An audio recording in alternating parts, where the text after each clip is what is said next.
Sí, hoy me gustaría contarte una historia. Venga, Un poco larga es.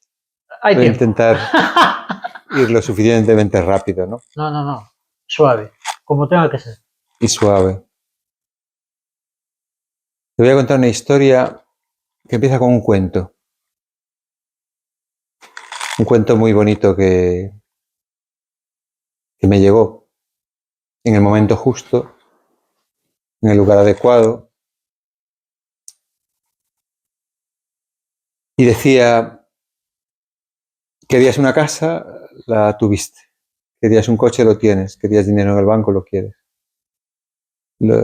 Querías una mujer, la tienes. ¿Y ahora qué? Ahora te sigues sintiendo vacío. Pues busca tu interior. Yo de aquella estaba en la escuela, era funcionario, profesor de educación física, tenía 33 años e iba corriendo por la escuela y me encontré a la bibliotecaria que se llamaba Wedi, que venía de Guatemala, llevaba muchos años en España. Y le dije, Wedi, Wedi, Wedi, ¿qué es eso de buscar en el interior? Campanas. Y me dice, ya estás buscando. Después me regaló Juan Salvador Gaviota y me dijo, tú eres Juan Salvador Gaviota. Fue el primer libro que me regalaron de esa manera, ¿no? Y a partir de ese momento, el 6 de septiembre del 2003, con 33 años, sentí que volvía a nacer. Y nació Joel. Yo soy él, el mensajero de Dios. Y sí, ahí nació Joel, porque antes había existido otro personaje. Y con 33 años nací verdaderamente a la vida. Había vivido negocios, había estudiado muchas cosas, había hecho muchas actividades, tenía mi trabajo, tenía lo que me habían dicho, ¿no? Consigue trabajo, consigue dinero, consigue éxito, consigue casa, moto, coche. Y me di cuenta que me sentía vacío, eh, que no me llenaba. Y en 4 meses desde ese día, con muchas tormentas, viviendo en una guardilla en la playa, corriendo por las tormentas, gritando, con muchos atardeceres. Aún recuerdo un atardecer que estaba viendo y me llama la dueña de una clínica que había venido un jugador del Celta que tenía un problema y quería que lo viera un osteópata. Y me dijo, le dije, es que no puedo ir porque estoy esperando el atardecer. Dice, si no vienes, no vienes nunca más. Digo, pues no voy nunca más. Y así empezaron a pasar milagros, sincronicidades, momentos. Recuerdo que me vi la película de Matrix como 9 veces, acompañado siempre. Invitaba a la gente a la guardilla a ver la película de Matrix, porque me fascinaba lo de la pastilla roja, que decía que había elegido la pastilla roja. Y, y en 4 meses solté el negocio, solté la pareja con la que estaba, solté las clínicas, solté la osteopatía, que me quedaban un par de meses y me lo adelantó el director, me dio, me dio el curso como completado, cerré los ciclos, cerré todo, hablé con mi padre y le dije que no le pedía permiso, pero sí su aceptación. Y me acuerdo que se lo dije un día de lluvia conduciendo él, y sin mirarme, seguía mirando hacia adelante y me dijo, hijo mío, puentes hay muchos, para dormir debajo de ellos o para tirarse de ellos abajo. Potente. Sí, eso era ya diciembre.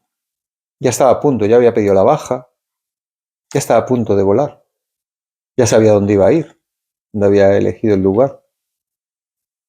Algunos me llamaban loco, y le decía, y un poco valiente. Algunos compañeros, ¿no? Funcionarios. Otros me decían que era un valiente, y yo le decía, y un poco loco. Quizá también un poco loco. Y las figuras se pusieron y se posicionaron. Tenía una casa, iba a hacer una obra muy grande para dejar la casa perfecta. Y el hombre que lo iba a hacer y la cuadrilla me dijeron, me llamaron el día 20 de diciembre, me dijeron, yo con todo comprado, a punto de meterme otra vez en una hipoteca. Me dijeron, mira, ¿sabes qué? Que vamos a pasar las Navidades con nuestra familia. Es más importante el tiempo al trabajo. Ya lo haremos en otro momento. Y agarré el coche y me fui. Y terminé en Tarifa y dije, este es el momento, me voy para Tarifa. Volví para cerrar todo. Se lo dije a mi madre. Con 33 años me voy a crucificar y resucitar de entre los muertos. Y mi madre me dijo, hijo mío, ¿te vas a meter misionero? Era muy católica, muy religiosa. Y le dije, no, mamá, o sí, no lo sé, pero voy a vivir, como diga mi corazón. Y empecé a vivir desde el corazón. Empezaron a llegar personas que me iban abriendo la visión, que me iban abriendo... Sabía que lo que no quería, no sabía lo que quería, no tenía ni idea de lo que iba a pasar. Me dijeron, ¿pero qué ibas a hacer? ¿Qué vas a hacer para ganarte la vida? Y otros decían, a este le toca la lotería y no nos quiere decir nada. Y me fui para allá, para Tarifa. Empezaron a pasar cosas, milagros, a resonar momentos. Empezaron a llegar personas a mi vida, que una me traía al alquimista, la otra me traía las 9 revelaciones, otra me decía, tú eres el monje que vendió su Ferrari, me traía el libro. Otra me abría una biblioteca inmensa de Tarifa que creo que tiene todos los libros espirituales del mundo. Ya no tenía que comprar libros. Porque me propuse, porque al final me pusieron los cristales de la casa y dejé una pequeña deuda, así que no tenía dinero realmente para vivir. Porque tenía que pagar los cristales, pero tenía momentáneamente algo de dinero, pero bueno, tenía que tener una economía. Así que pasé a compartir piso en Tarifa, pagaba 150 euros y dije, ¿qué voy a hacer? Pues no lo sé. La gente me preguntaba, ¿qué haces aquí? Y yo, bueno, pues cambié dinero por tiempo. Tengo la vida. Voy a hacer cualquier cosa, porque puedo hacer cualquier cosa. La gente me veía tan en paz y tan bien y tan feliz que me preguntaban qué podía hacer. Y yo, bueno, pues yo sé dar masajes. Si quieres te doy un masaje, tengo la camilla. Y empecé a dar masaje. Y coincidió que la gente se daba masajes y le gustó.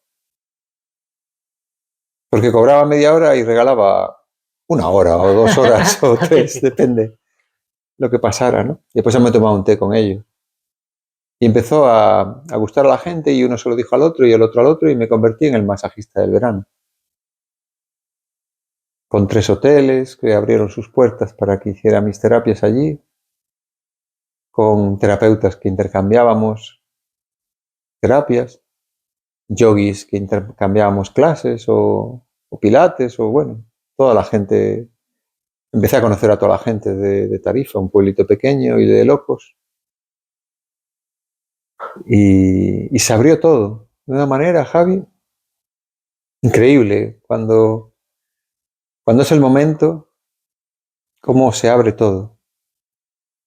Y pensaban los que me decían que era valiente y me daba cuenta que no era tan valiente, que es muy fácil seguir tu corazón. Me daba cuenta que había mucha gente que había hecho lo que yo. Tuve la suerte de encontrar en Tarifa tanta gente que había hecho lo mismo, que habían dejado Barcelona, que habían dejado... De hecho, cuando llegué a Tarifa por primera vez, me acuerdo ahora, es que son tantas cosas. Quiero ir un poco rápido para no... Aún estamos en el año 2004. quiero ir un poco rápido para no entretenerme, porque han pasado maravillosas cosas. La vida ha sido muy, muy abundante conmigo, muy, muy bonita. Em, Pasó que cuando llegué a Tarifa, bajé esa batalla al Salao, bajé la calle de la Luz, que se llama, Ujú. y de repente entré en el primer bar que había abierto, que tenía muchas luces de neón, era el bar del Misiana, y había una chica rubia en la barra, le pedí una caña y le dije, ¿qué tal es este sitio para cambiar de vida? Eso en diciembre. Y la chica me dijo, este sitio es perfecto. Dice, yo tenía casa, coche y trabajo en Barcelona. Lo dejé todo y me vine para aquí. Ahora comparto piso, trabajo media jornada y me sobra dinero. Digo, pues dentro de un mes estoy aquí. Me encantó la idea. Me encantó esa idea de vida. Me fascinó. Digo, dentro de un mes estoy aquí. Y al mes estaba allí.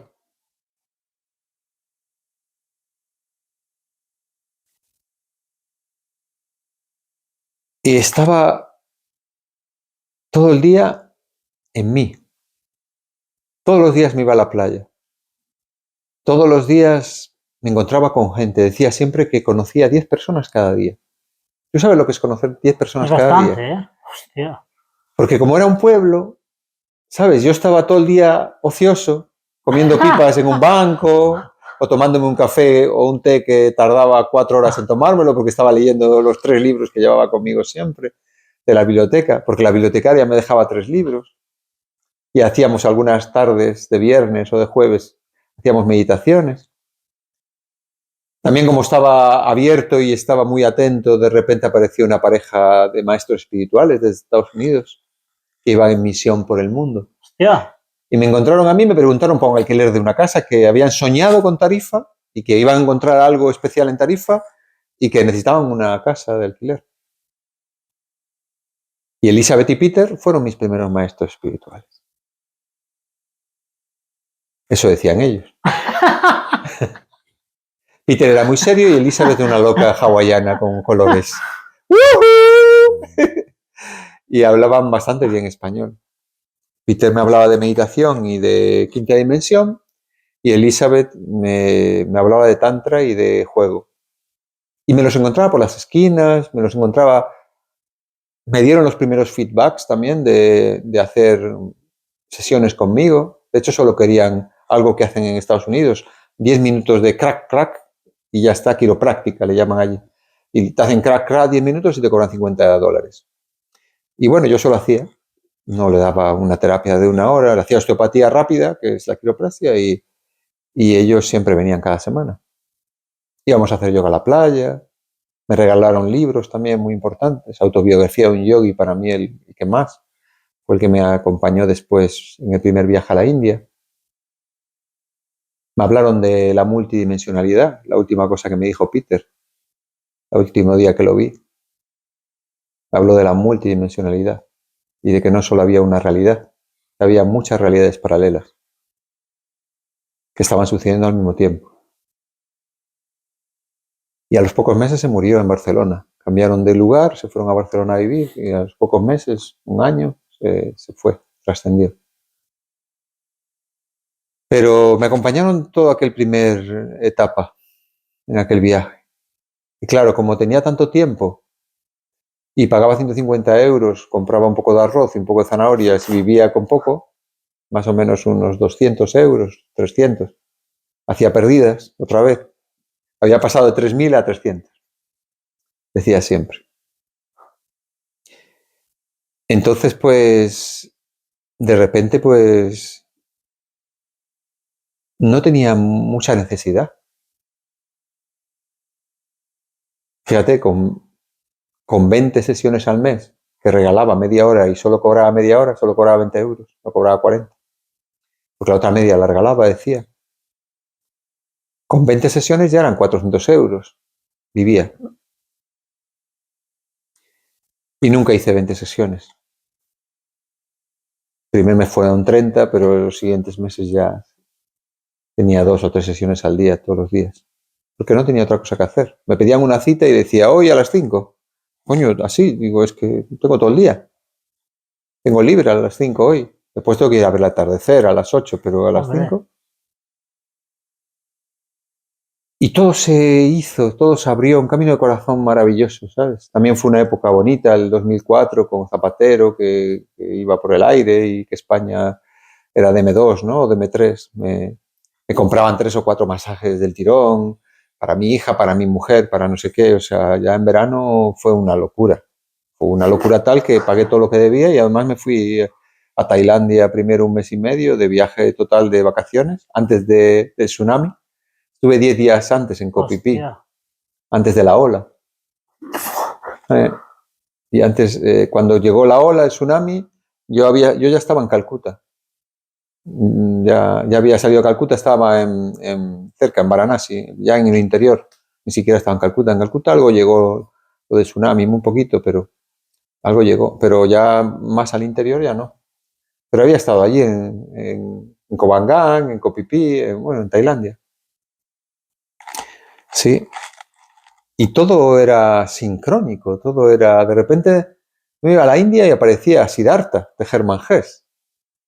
Y ese libro me lo regalaron y lo leí en el aeropuerto antes de llegar a la India. O sea, no llevaba una agenda de viajes, antes no había el teléfono, el tema de llevarte ahí todo el Google. Antes escribíamos por Hotmail, desde un ciber, ¿no? ciber. Sí. No había smartphone, ni tablet, ni nada de eso. Era diferente, hablábamos por Skype, ¿no? Y entonces, pues ese viaje de 6 meses a la India, después de Tailandia, de Thai massage, de algunas meditaciones, fue iniciático, fue muy potente ese viaje. India me inició a ser un niño, a volver a jugar, a volver a sonreír todo el rato, a volver a tirarme por el suelo con los niños, a volver a recuperar la libertad de ser en cada momento lo que eres, espontáneamente, a ser espontáneamente. Y en ese viaje conocí a muchos maestros, muchos maestros. Maestros que me enseñaron yoga, Sunil en Varanasi, maestros que me enseñaron budismo y meditación en Bodh Gaya, donde el Buda se iluminó en el arbolito, daban vueltas al árbol, Hostia. todo el mundo. Maestros que me enseñaron la pobreza, como la Madre Teresa en Calcuta. Las Madres Teresa, porque a ella no la conocí, pero sí a sus hermanas. Y sí a los maestros pobres que mueren por las calles y la gente pasa por al lado de ellos en Calcuta. Calcuta es increíble, de verdad, es una barbaridad. Cuando estás en Calcuta, ya el resto es peccata minuta. Calcuta es impresionante, de verdad que es una pasada. Y bueno, te estoy aburriendo. No, está bien. He empezado ahí y ya no te dejo ni preguntar. No, da igual, es que está potente. Es que es lo importante eso. Que uno se exprese y vaya saliendo todo. Sí. Que no haya interrupción. A no ser que pues fluya. Sí. Pero está potente.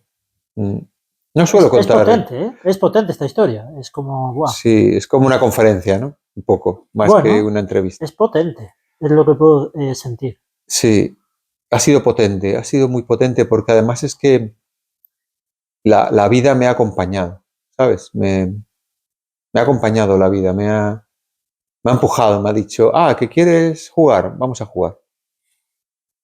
A tope. Y de repente me ha mandado gente que me ha hecho jugar además. Me acuerdo que me llegó un mexicano en Bodh Gaya y me dijo, si quieres jugar a la meditación, vete a Vipassana. Y me anoté en Vipassana, 10 días de silencio. Me anoté en Vipassana y me fui a Vipassana. Me acuerdo que le dije a Sunil, quiero hacer yoga, me voy al Himalaya. Y se rió y me dijo, mañana te quiero a las 9 de la mañana a la clase.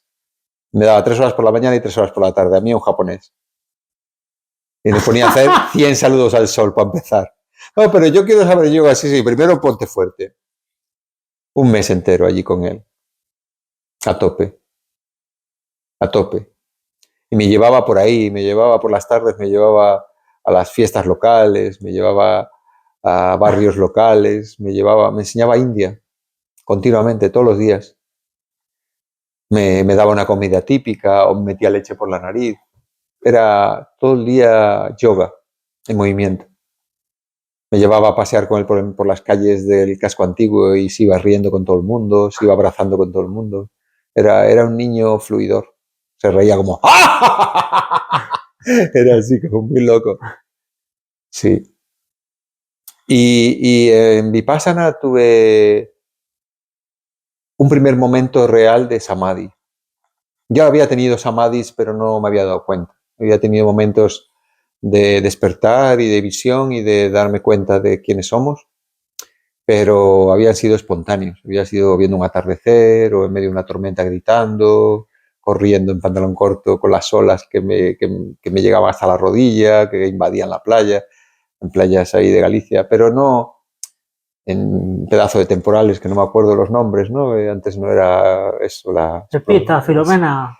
la tormenta explosiva esta, antes era un temporal. Sí. Pero lo bonito del Vipassana es que te llevan a través de la meditación, a través del silencio, a través de la conciencia, a través de una técnica determinada que el Buda dejó, te llevan a un estado de no mente. Y cuando llegas a ese estado de no mente, puede ser que suceda un estado elevado de conciencia, un estado que no es de esta tercera dimensión, que es un estado de quinta dimensión, lo que hablábamos el otro día. Porque la meditación te lleva al no tiempo, a la cuarta, y en la quinta te unes al todo y sientes la unidad. Y cuando sientes la unidad te das cuenta que no hay ego. Y en ese momento que tuve esa experiencia, no había separación, estaba unido a todo eso. Y lo curioso que recuerdo es que yo salí de allí, pues a la hora, pues sales, claro, no hay tiempo, no hay espacio, sales un poco para no chocar con nadie, porque no existe nadie, no hay separación, no hay choque. Pero lo más curioso que me pasó es que fui a coger un poco de aire y tal. Claro, mi mirada debía ser profunda, no miraba a nadie, yo no me fijaba en nadie, no tenías comunicación con nadie. Pero de repente noté que había como 20, 25 indios, porque eran cursos de 100 personas o 200. 20, 25 indios alrededor mía mirando para mí. Y en eso levanté la mirada y de repente vi una mirada como cómplice, como diciendo, hostia, ¿qué te ha pasado?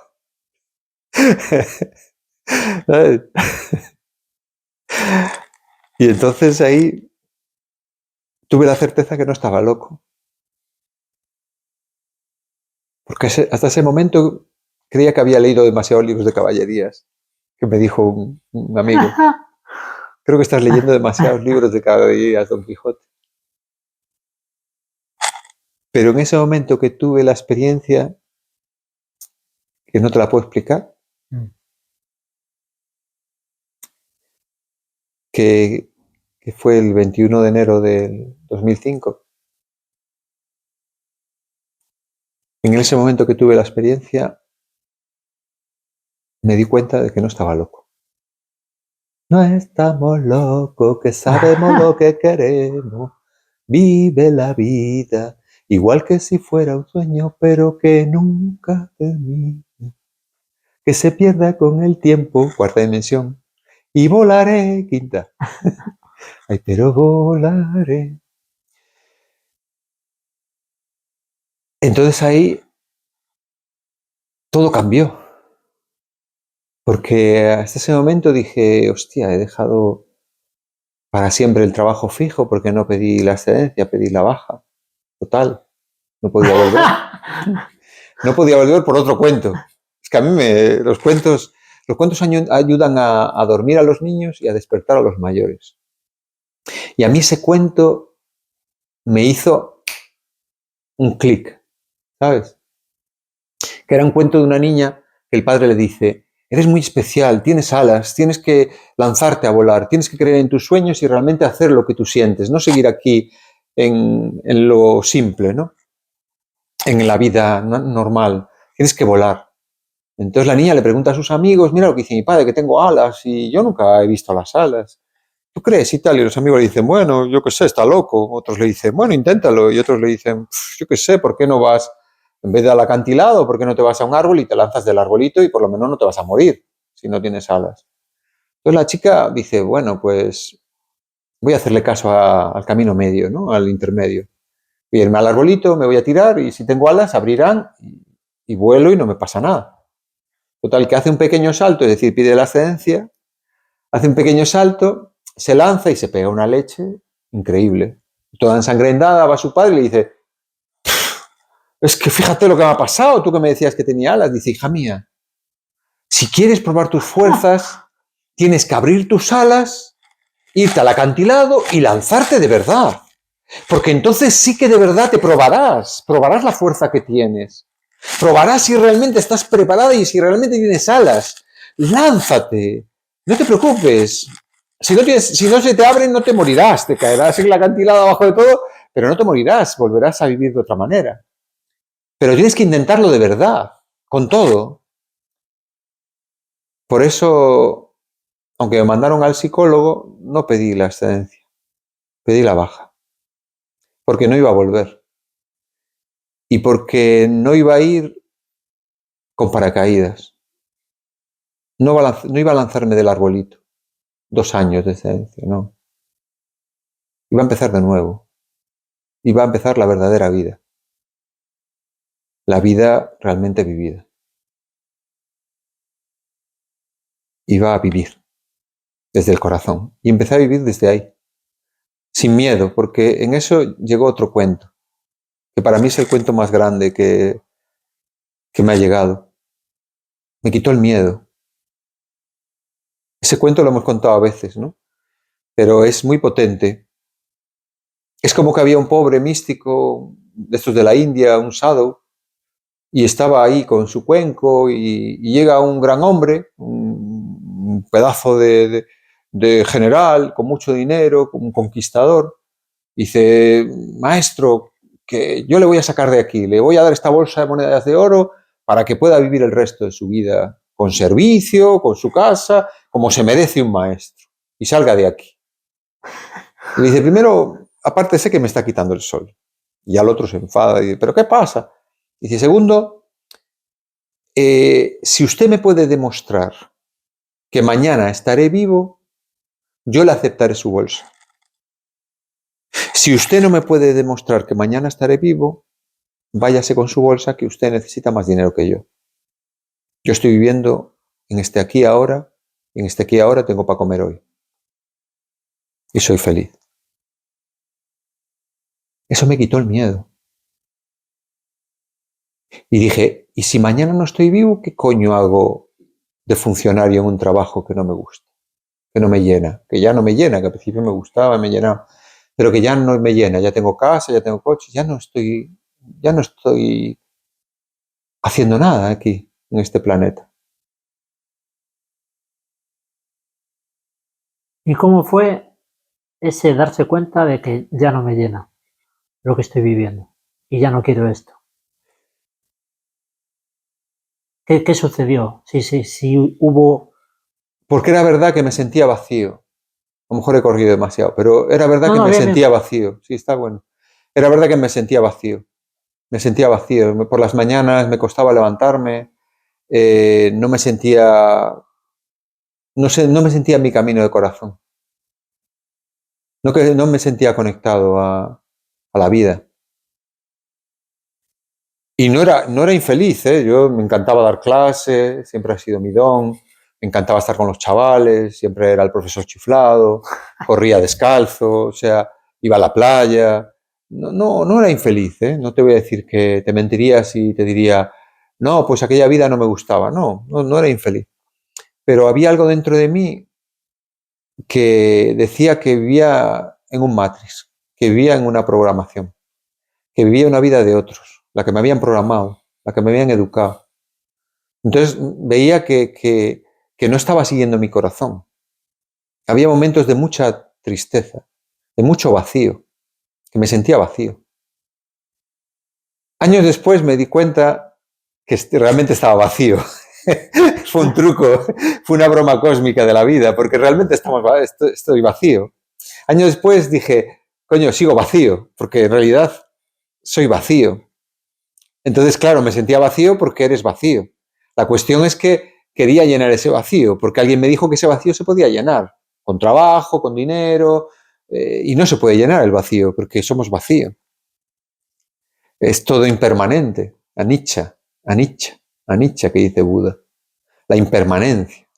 2 años después me di cuenta que ese vacío era maravilloso, siempre y cuando pudieras llenarlo de amor, pudieras llenarlo de experiencias, pudieras llenarlo de vida. Entonces era maravilloso estar vacío, porque había infinitas posibilidades para vivir experiencias. Y así empezó a ser.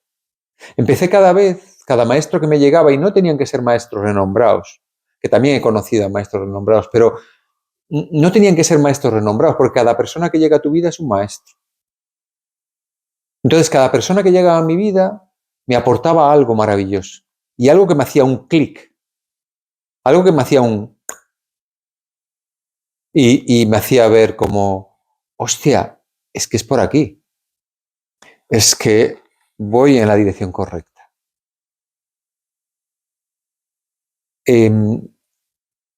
Ser feliz es sentir la convicción de ir en el camino correcto. Y yo empecé a tener esa convicción de que era guiado por las señales, por los momentos. También empecé ahí con el 444, 555, los portales, que cada portal mágicamente era una propuesta de, bueno, vamos a aprender esto de la conciencia, el 444. Bueno, pues vamos a aprender esto de la conciencia, el 555, venga, que todos somos amor. Pues lo dedicamos ese año a que todos éramos amor y vivíamos todos en amor. Bueno, pues era bonito aquello. Y la vida, además, me apoyó. La vida, además, es que me empezó a dar los recursos, porque nunca tuve a mi padre. Mi padre seguía en su vida, mi madre igual, no les he pedido nada, ni he vivido de otras personas. O sea, si no, para mí no sería realmente mi camino. No, o sea, yo vivía con lo que producía, con lo que conseguía producir en lo que hiciera. Y, por ejemplo, en India, en ese primer viaje, fue algo muy bonito. Quise vivir humilde, como un sadhu espiritual, desprendido, porque realmente era un desprendido, aunque fuera un turista. Entonces, quise vivir con 100 euros al mes. Esa era mi propuesta. Como un juego. Como un juego. Porque realmente todos lo sabemos, tampoco vamos a ir de aquí de Robinson Crusoe. O sea, todos sabemos que haces así con el Skype, le dices a tu padre, a tu madre, oye, que te ingrese 500 y no pasa nada. Todos sabemos eso, ¿no? O un amigo, bueno. Pero quise vivir así, de una forma austera. E iba a habitaciones las más baratas, 50 rupias, medio euro de habitación, con baño exterior, con cubos así de agua. Cuando volví y me duché por primera vez con agua caliente, lo gocé de una manera que no te imaginas. Esterillas tiradas en el suelo, porque no era otra cosa que una colchoneta mugrosa y tirada en el suelo. Me dije a mí mismo que no iba a haber la limpieza de aquello, que lo que Dios quisiera. Y eran sitios muy, muy fuertes, ¿no? Pero me encontraba familias que me alquilaban la habitación de la hija, que la hija cogía su ropa y me alquilaban esa habitación por 50 rupias. Yo siempre preguntaba por 50 rupias, que era lo más barato. Era como 50 céntimos. Y entonces vivía, imagínate, después comía en los comedores sociales, comía en lugares que full tally, era mi palabra famosa para pedir la comida, full tally. ¿Hay full tally? Full tally quería decir tally completo, es decir, El tali es arroz con frijoles, con lentejas, con vegetales, con un poquito de yogur, con chapati, que es como un pan, y ya está. Y entonces en una bandeja de metal. Entonces va pasando los servidores con arroz y te echan ahí arroz, más lentejas. Y yo como comía una vez al día, ese full tali valía 40 rupias, otros medio euro. Medio euro. Y como comía una vez al día, pues ahí a saco, un full tali, porque era mi comida diaria. Y así fueron 6 meses. Total, que volví con 65 kilos. Normalmente peso 80, 85, volví con 65. Bueno, eso y 2 diarreas que tuve también. Una en el Rajasthan y otra, la más fuerte, y otra en los Himalayas. Y en esos 6 meses pues me recorrí media India. Dejé el sur para otro viaje y me recorrí media India, desde las llanuras, Rajasthan y los Himalayas. Hice 2 vipassanas, al final hice otro vipassana más, que fue durísimo porque como ya había hecho uno, pues me mandaron una celda de meditación Una celda. Una celda, era como un sitio solo para mí, cerrado, pero que había que entrar agachado, que cerraban la puerta, que estabas encerrado allí, con una rejilla que se Joder. veía, y ahí estabas horas metido. Y ahí tuve muchos leones que me atacaron. Ahí no fue tan bonito. Ahí con la experiencia de la otra pensaba que iba a ser así y pensar tampoco te lleva a ningún lado. Y ahí tuve otro aprendizaje importante, que es el deseo espiritual. El De deseo de llegar que te a pase. estados determinados. El deseo de que te pase. Y estaba muy bien, estaba en un punto muy potente en Rishikesh, haciendo yoga todos los días, practicando meditación todos los días, mirando la ceremonia del atardecer, la puya del atardecer todos los días. O sea, Rishikesh es un sitio muy de yoga, muy la cuna del yoga, muy, muy especial. Y llevaba allí meses y estaba en un punto muy, muy lindo también, muy, muy conectado. Pero es igual, el vipassana aquel fue terrorífico. Terrorífico que pasé momentos malos. De hecho, salí del vipassana y me fui directamente a Delhi para comprar un vuelo de vuelta. No tenía vuelo de vuelta, para comprar un vuelo de vuelta para España. ¿Qué demonios hubo ahí? Pues ahí hubo que, siempre lo dice Goenka, ¿no? En la técnica, que cuando te sale el tigre de la mente, en esa meditación, tú no debes nunca pelearte con tu mente, porque el tigre es muy salvaje. Entonces yo me peleé con la mente, quise parar la mente, me cabré con la mente porque porque no podía estar así de inquieta, que tenía que estar callada, y yo quería llegar a la no mente. Entonces ahí hubo una lucha interna que el tigre casi me mata. Salí trascabillado con el tigre aquel. Me pegó una buena paliza, que me dijo de todo. La mente es jodida cuando la intentas parar. Ahí aprendí que la mente no hay que intentarla parar, sino que hay que observarla y darte cuenta de que tú no eres la mente. No identificarte con ella e intentar estar ecuánime, siempre. Mira que lo decía Goenka y ahí lo olvidé. La ecuanimidad. Y entonces ahí entendí la ecuanimidad. Ecuánime es, pase lo que pase en tu mente, tú sigue en tu centro y sigue observando la mente. Observando. Sigue observando, no te identifiques. Si dice que eres gilipollas, Obsérvalo. obsérvalo. Pero no entres en su juego. Porque si entras en su juego, entras en más mente. Y cuanto más mente entras, hay una confrontación de las dos mentes. Entonces ahí hay una bomba atómica. Y más programa. Sí. Es como que te sientes sí. en el programa. Tuve que vivir esa experiencia. Y de hecho me fui como un día antes, ni siquiera esperé a acabar el curso. O sea, ya, porque fue... Me fui como un día antes y cogí el tren, me fui para Delhi, que aquel tren toda una noche ahí con... a mí me gustaba ir en general, con los intocables, con la gente pobre. Un tren muy potente porque me limpiaron mucho de aquello, me volvieron otra vez al mundo. Y llegué allí y causalmente había un vuelo de Aeroflot, de una compañía rusa, que me llevó a Moscú y de Moscú a Madrid y que me salió por 200 euros. Me volví en un vuelo por Moscú, que Moscú aún tenía el aeropuerto tipo la Unión Soviética, todavía no tenía la modernidad de los aeropuertos. Años después pasé por Moscú otra vez y ya tenían un aeropuerto normal, pero de aquella tenían ahí a la típica gorda moscovita, no tenía nada que ver con los aeropuertos europeos. Era todavía bien ruso aquello, bien perestroika. ¿Y la vuelta cómo fue? Y me volví para Madrid. Me volví para Madrid y me fui para Tarifa directamente. Necesitaba tomar un pincho de tortilla y que no me vinieran todo el rato personas indias a hablar y a pedir dinero. O sea, necesitaba esa tranquilidad. Necesitaba salir del tali, salir del picante, salir del ruido de la India, salir de todo aquello y necesitaba como volver y un simple pincho de tortilla y una ducha. Y volví sin nada otra vez, sin nada de dinero.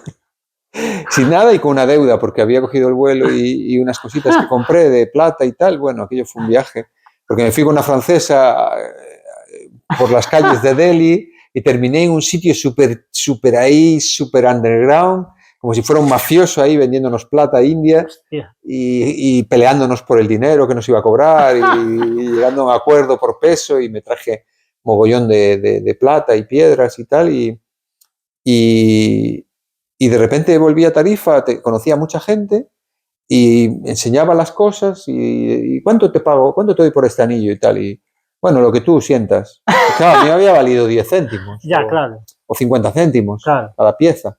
Lo que tú sientas. Y oye, con lo que me dieron en una semana, recuperé el dinero del vuelo y el dinero que tenía que pagar con la tarjeta, ¿no? Y me puse a pre otra vez y empecé otra vez a ofrecer mis terapias. Sí, sí. Fue... En ese viaje también conocí a mi maestra de Reiki, a Vanessa, española de Valencia. Hostia. Sí. Y me inició en primero en un pueblo y después nos encontramos en otro pueblo y me inició de segundo en otro pueblo, meses después. Pero ya me había iniciado Uma, que había trabajado para Punset, de directora de Hostia, redes, y ahora estaba con Shiva, que había sido un alumno de Osho. Y daba un segundo de Reiki y me dijo, ¿por qué no te vienes? Y que me falta una persona para hacer pares. Y vienes a mi curso también de hacer el de segundo. Y también lo había hecho. Así que fue un viaje muy, muy potente. Los viajes son increíbles. Y además que 6 meses de esa manera, parece que eso es una vida. Eso no sé. Porque es muy intenso. Y yo lo viví muy intenso, muy intenso. Fue súper potente. Y aún tenía la energía para vivir un viaje así. ¿Sabes? Con 30 y pico años me conservaba bien físicamente, me conservaba bien energéticamente y hice un viaje muy, muy potente, muy bonito. Y ya te digo, volví desde otro lugar, totalmente diferente. Volví con una paz que llamaba la atención. Entonces muchas más personas querían mis servicios. Ahí sí que iba por la calle y las personas me pedían que las viera. Me pedían estar conmigo. Se acercaban a mí la gente. Llegaba a un hotel y que iba a un hotel Punta Sur, de 4 estrellas que hay allí en Tarifa, y me dejaron la sala, me abrieron la sala, y llegaba y la gente quería hacer una sesión conmigo. No sabía quién era, pero pasaba el masajista, el terapeuta, y querían estar conmigo. Entonces ¿Y cómo te sentiste ahí? me cambiaron mucho, ese hotel me cambió mucho, porque había gente de mucho dinero, sobre todo extranjeros. Y aluciné con ellos, que nunca habían meditado a lo mejor, que nunca habían hecho yoga, no eran del mundo espiritual, pero me hacían ellos reiki a mí o me hacían ellos energía a mí. Es que ellos estaban súper conectados, no digo todos, pero muchos incluso, joder, les daba un abrazo como dándole las gracias, como diciendo, es que te veo súper conectado. Me llamó mucho la atención porque tenía un estigma muy distinto de estas personas que se dedican a los negocios. Pero me sorprendió mucha gente y hice buenos amigos ahí además. O sea, me pareció muy potente eso. Y lo bonito es como ese reconocimiento que te hacen a ti y tú les haces a ellos. Porque si no parece que es unilateral, Sí, ¿no? Que tú vibras en una energía de paz, entonces yo voy a ti, pero tú reconoces también mi energía. Eso es como lo bonito. sí, sí.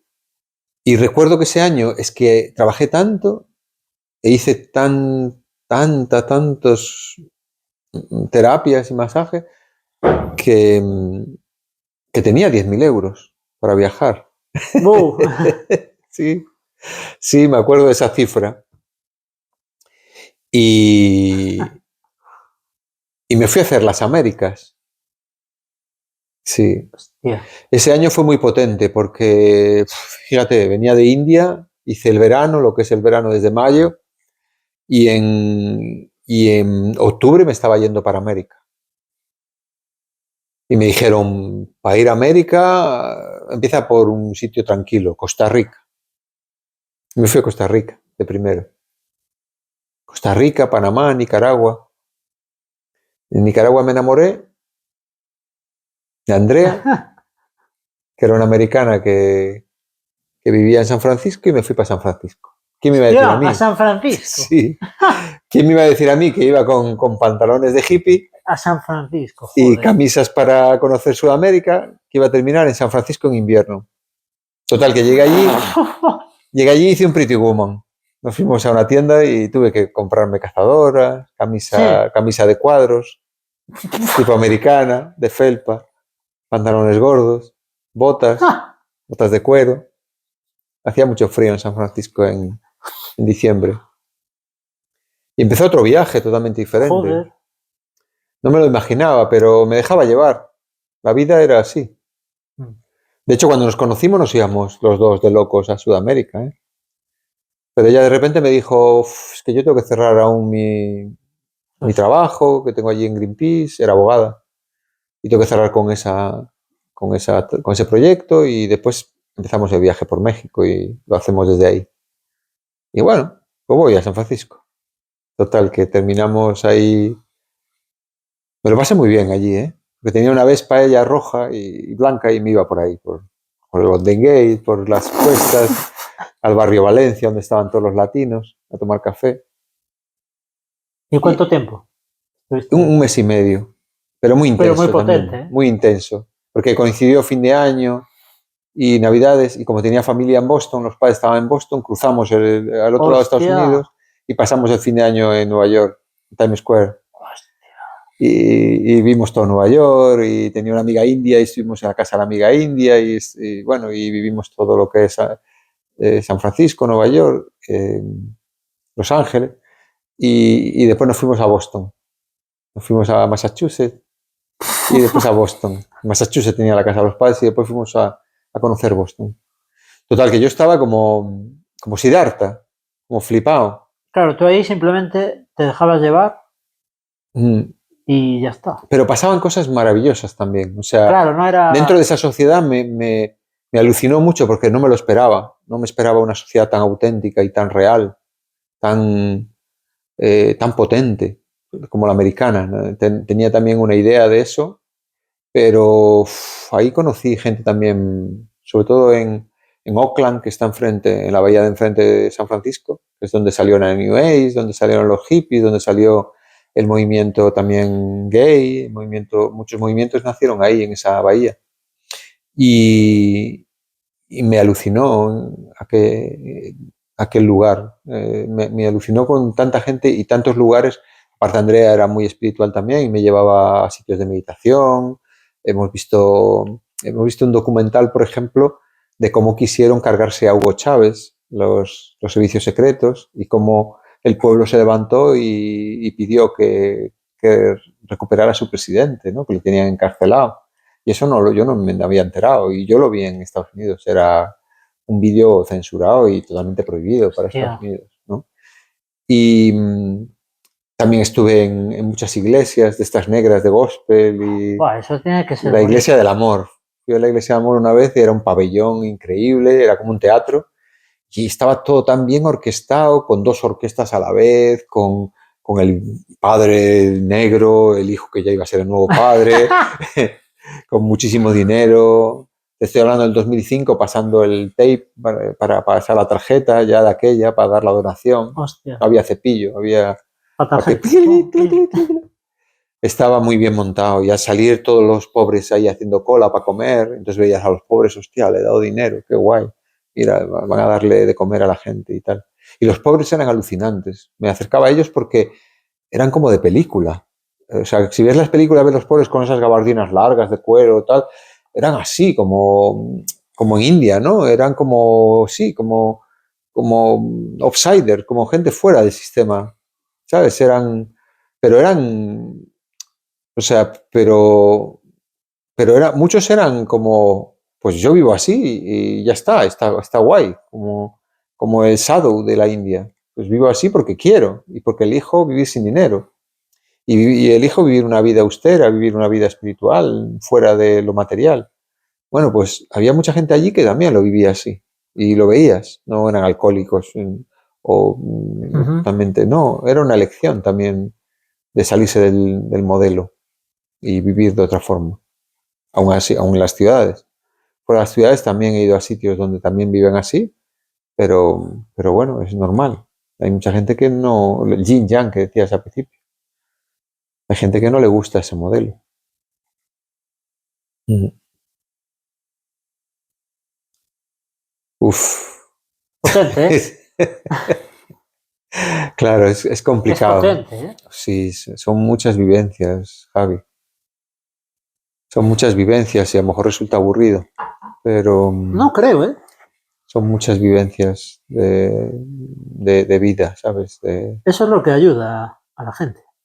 El ver a otras personas que han superado cosas, que han vivido, que se han dejado llevar por el corazón, que no simplemente han hecho lo que hay que hacer y ya está. Mm, Eso es lo que más ayuda. mm, Da igual como estés, siempre te va a ayudar ver a alguien que sigue su corazón.